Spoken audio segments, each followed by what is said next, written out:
Olá, meu amigo, minha amiga, estamos de volta com mais um Portal do José, fechando mais uma semana nesses novos tempos que nós estamos experimentando aqui no Brasil. Eu gosto sempre de sublinhar esse fato porque você e eu somos sobreviventes e não é a força de expressão. Nós escapamos dessas pessoas que fizeram tanto mal ao povo brasileiro, que arremessaram milhares e milhares de brasileiros à morte, que prejudicou a nossa sanidade física, a nossa sanidade mental, a nossa paz de espírito e a nossa democracia. No entanto, eles estão aí tentando, nas brechas das instituições, tentando conspirar contra a nossa realidade mais uma vez. Mas nada como termos esse espaço aqui que eu tenho com vocês todos os dias para jogar luzes sobre esses vampiros, sobre esses novos Dráculas da Constituição brasileira que querem sugar o sangue do povo brasileiro de todas as formas. Bom, vou conversar com vocês sobre o que está acontecendo e mostrar que lentamente a gente começa a ter mais espaços para discutir a realidade concreta, a realidade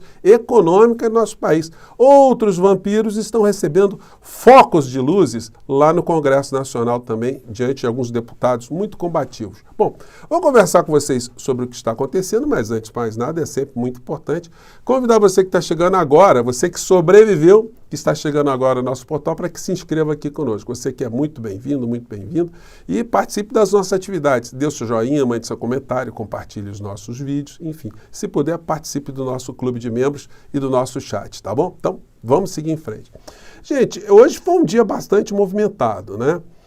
E muitas pessoas estão fazendo aqui uma série de comentários, manifestando um nível de preocupação com uma coisa que está acontecendo no Congresso Nacional que revela o nível de intoxicação, o nível de envenenamento que parcelas da sociedade sofreram nos mais variados estratos. Nós vimos que aconteceu com os médicos aqui no nosso país durante a pandemia, com uma parcela dos médicos, né? O Conselho Federal de Medicina respaldando o insano, o assassino, o genocida que governou o nosso país, pessoas da área da saúde, das mais variadas especialidades, todo mundo embarcando nessa loucura que foi aqui no nosso país, né? Militares, advogados, juristas, membros do Poder Judiciário, do Ministério Público, na Procuradoria-Geral da República, enfim, gente inteligente, jornalistas que embarcou na cauda desse cometa da insanidade. Alguns estão dentro do Congresso Nacional tentando fazer isso aqui.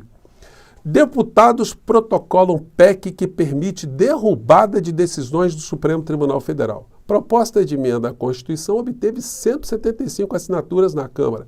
Texto altera o artigo 49 da Constituição Federal. Bom, essa matéria está circulando em vários lugares, né? Ontem na Band eles fizeram a chamada mais generosa. Vamos colocar aqui para vocês. Dita pela Câmara dos Deputados, foi protocolada uma proposta de emenda constitucional que diz o seguinte: quando o Congresso entender que o Supremo Tribunal Federal extrapola a sua competência, essa decisão do Supremo pode ser derrubada pelo Congresso Nacional. Ainda está só no começo, ainda foi protocolada, é PEC, foi na Câmara, tem muito chão, mas é o jogo político sendo jogado em Brasília e sobre isso a gente quer ouvir agora ao vivo aqui no Jornal Gente, o cientista político Fernando. Gente, olha só, como eu disse para vocês agorinha, né? O bolsonarismo ele fez aflorar aqui no nosso país uma insanidade de pessoas que é um negócio absolutamente impressionante. O que nos chama atenção por uma coisa também. Uma situação, a pessoa ter uma inteligência, a pessoa ser capaz de fazer contas, de ser perita em alguma coisa, pilotar um avião, fazer uma cirurgia, enfim. Outra coisa, essa mesma pessoa tem uma percepção da realidade social. Ela ter uma empatia com as coisas que estão acontecendo com outros seres humanos ao seu redor. São coisas absolutamente diferentes. Uma pessoa inteligente, capaz, no entanto, burra emocionalmente, incapaz emocionalmente, incapaz de compreender os fenômenos da sociedade de uma maneira geral. Bom, dentro do Congresso Nacional, portanto, a gente tem um lote, né, grande dessas pessoas, que vem também de vários níveis de formação, né? Quando você pega a bancada bolsonarista, a bancada de direita, tem gente ali de vários tipos de formação. Agora é o seguinte, é impressionante os caras não conhecerem esse livrinho. Eles estão ali dentro do Congresso Nacional, eles devem ter a Constituição Federal como uma espécie de manual de instruções. para as coisas que eles pretendem fazer. Eles não estão satisfeitos com decisões do Supremo Tribunal Federal? Ué, mas o Supremo Tribunal Federal está ali para isso, ele está ali para decidir sobre a interpretação da Constituição, conflitos de normas que tem abaixo da Constituição Federal, conflito de interesses, conflitos de direitos, e compete a uma corte judicial constitucionalmente, aqui no Brasil e fora do Brasil, dar a última palavra.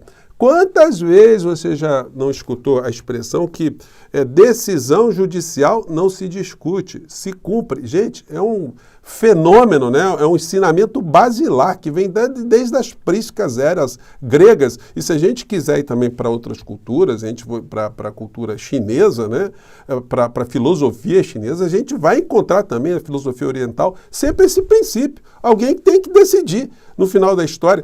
E se você não quiser ir por esses instrumentos tradicionais que tem na civilização, se a gente for para as prísicas eras, você vai sempre encontrar ali o sábio, o ancião, né? O pajé, que dá a última palavra sempre, porque ele tem que ter alguma forma de pacificar conflitos numa sociedade e num clã, né?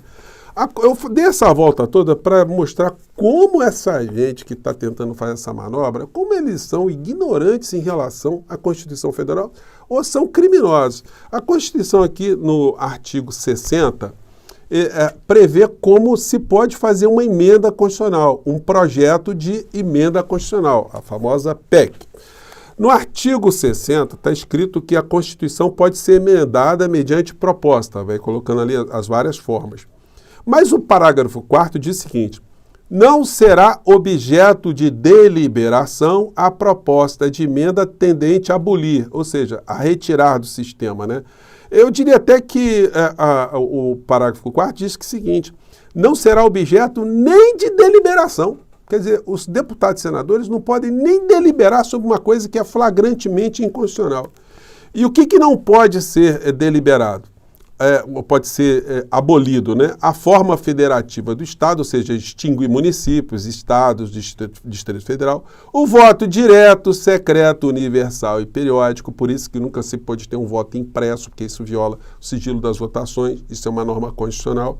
E o inciso 3º, a separação dos poderes, os 3 poderes que nós temos na República. Se o Congresso Nacional ele quer pegar decisões judiciais e fazer um puxadinho, desdizer aquilo que é a atribuição de um poder da República, evidentemente está acabando com a independência dos poderes.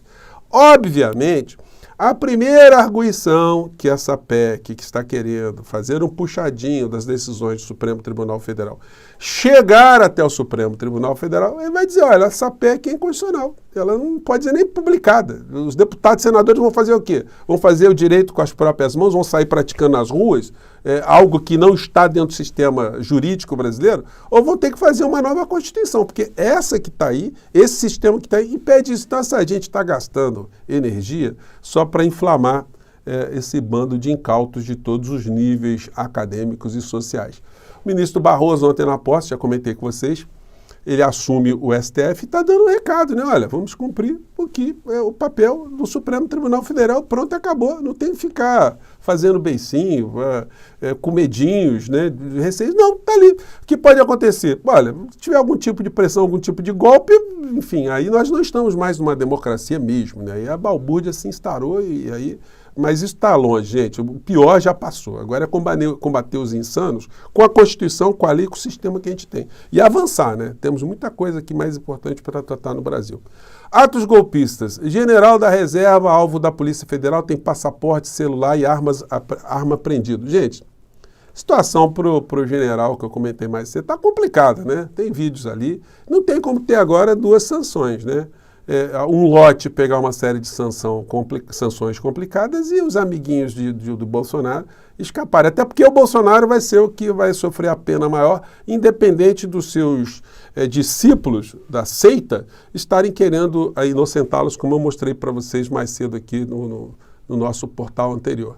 Essa gente do mundo bolsonarista, inclusive os filhos de Bolsonaro, estão preocupados com a articulação da extrema-direita no mundo. O Dudu Bananinha fez um post hoje dizendo, olha, vai ter eleição na Argentina, nos Estados Unidos, no Chile, na Nicarágua, num monte de lugar aqui, El Salvador, na Colômbia, enfim. E a direita vai se dar bem. Moral da história, eles estão articulados na América Latina inteira, com o mesmo tipo de plataforma que eles têm no Brasil. Mas a fila está andando, não vai ser tão fácil para eles assim como o Dudu Bananinha quer e imagina, não. Bom, e a gente chega num ponto muito importante que eu queria compartilhar aqui com vocês. Essa semana o presidente do Banco Central esteve lá na Câmara. E ele foi arguído de diversas formas aqui. A gente viu muitas vezes o deputado Lindbergh Faria interpelando o Roberto Campos Neto. Em dado momento, o Lindbergh disse o seguinte, vamos lá. Nós, PP, esquerda. E o Nilson Teixeira faz um artigo justamente sobre isso. Ele fala o seguinte, em 2022, houve mais de 250 reuniões fechadas do presidente ou de diretores oriundos do setor privado com representantes de instituições financeiras. Esse artigo é de abril. Falava que nesse ano, em abril, já teria havido 80 reuniões com representantes de instituições financeiras. O que está dizendo é o seguinte, o presidente do Banco Central do Brasil se reúne só com banqueiro, com gente do mercado financeiro. 80 reuniões. E só agora, já com 8 meses de governo, é que o presidente do Banco Central vai ao Congresso Nacional para conversar, ser interpelado pelos deputados. A crítica do Nilson Teixeira, ex-economista-chefe do Credit Suisse, é que o senhor deveria se reunir mais com universidades, com sociedades, com quem tem investimento produtivo, com o Congresso. É uma crítica muito forte, que se baseia na experiência internacional. Gente, o Roberto Campos Neto foi do Santander há 20 anos. E depois que ele sair do Banco Central, depois de prestar o serviço que ele está prestando ao mercado financeiro, ele vai voltar para uma instituição dessa aí. Ontem, quem falou desse assunto e levantou uma questão muito interessante, muito importante, foi a deputada Fernanda Melchiona, do pessoal do Rio Grande do Sul. Disse ela levantou uma pauta aqui da dívida pública, né, que é sempre uma pauta da auditoria da dívida cidadã, comandada ali pela professora Maria Lúcia Fatorelli. Vou compartilhar com você essa fala aqui, muito importante. Você tem que colocar o país em recessão para recuperar a credibilidade. Ou seja, gerar desemprego. O senhor usa como argumento a maior taxa de juros praticada no mundo. Que a Melchiona, só contextualizando aqui, ela diz que o Roberto Campos Neto disse que para o Brasil melhorar tem que passar por uma recessão, tem que aprofundar a recessão. Ela está fazendo essa crítica. Suicida do ponto de vista da economia, a inflação que é causada pela política agrária e também pela política de preço dos combustíveis, e que a gente vê que o setor, sobretudo os parasitas do sistema financeiro, tem uma lógica de ganho-ganho. O senhor falava, não, porque o problema são as filiações partidárias. O problema é a porta giratória dos bancos. O senhor foi 2 décadas do Santander e agora está no Banco Central atendendo os interesses do sistema financeiro, do capital financeiro. A cada 1% da taxa de juros, a dívida pública remunera em 44 bilhões. Numa lista que é secreta, que nós já perguntamos em várias ocasiões quem são os detentores dos títulos da dívida. Pois é, quem são os detentores da dívida que o Brasil paga quase metade do orçamento da nação e que isso nunca é discutido em lugar nenhum, né? Então, olha, nós estamos vendo um tempo que agora esse tipo de assunto vem à tona. E que não são atualizados. Então, primeiro eu quero lhe deixar esse convite certo de que o senhor vai comparecer nessa audiência com a frente. Depois, quais as justificativas técnicas e econômicas do BC para a manutenção dessa altíssima taxa de juros, como nós já falamos. Tem uma farra do sistema financeiro que é a questão da remuneração aos bancos com a chamada sobra de caixa, que eu não vou ter tempo aqui de desmiuçar, mas que o Brasil também é campeão de remuneração dos bancos, de dinheiro que não está indo para a economia, nem para crédito, e que ao mesmo tempo está sendo remunerado pelo Banco Central. Quais as justificativas técnicas e econômicas do Banco Central para a exagerada remuneração parasita aos bancos, apesar dos imensos... Como é que eu volto? 30 segundos. Para concluir, presidente. Sim, em 30 segundos. Que essa operação provoca a economia do país. Isso, estamos encerrando tranquilo, Bílio. Calma, Bílio. Tem, presidente, pela Deixa ordem. ela concluir, todo É a mundo. última pergunta mesmo. Fique Então tá tranquila, bom, Bílio. então tá bom. Quiserem, porque ela tocou no ponto, aí os 30 segundos mesmo. caras da direita querendo dar uma parada, né?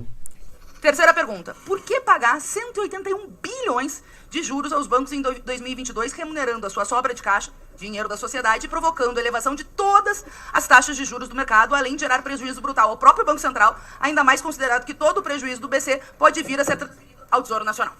Gente, ela falou uma coisa, uma revelação bombástica para uma parte da sociedade brasileira. O Brasil está gastando 180 bilhões para pagar juros para banco. Isso tem que vir ao debate, gente. É por isso que eu estou aqui, é por isso que é importante a gente ter esse espaço aqui para jogar essas questões. Né? Hoje é o primeiro dia que a gente está jogando mais luzes sobre essas questões, mas a gente vai voltar ao assunto novas vezes, tá bom, gente? Eu fico por aqui mais uma vez, um grande abraço, filas andam, vida que segue. Tchau!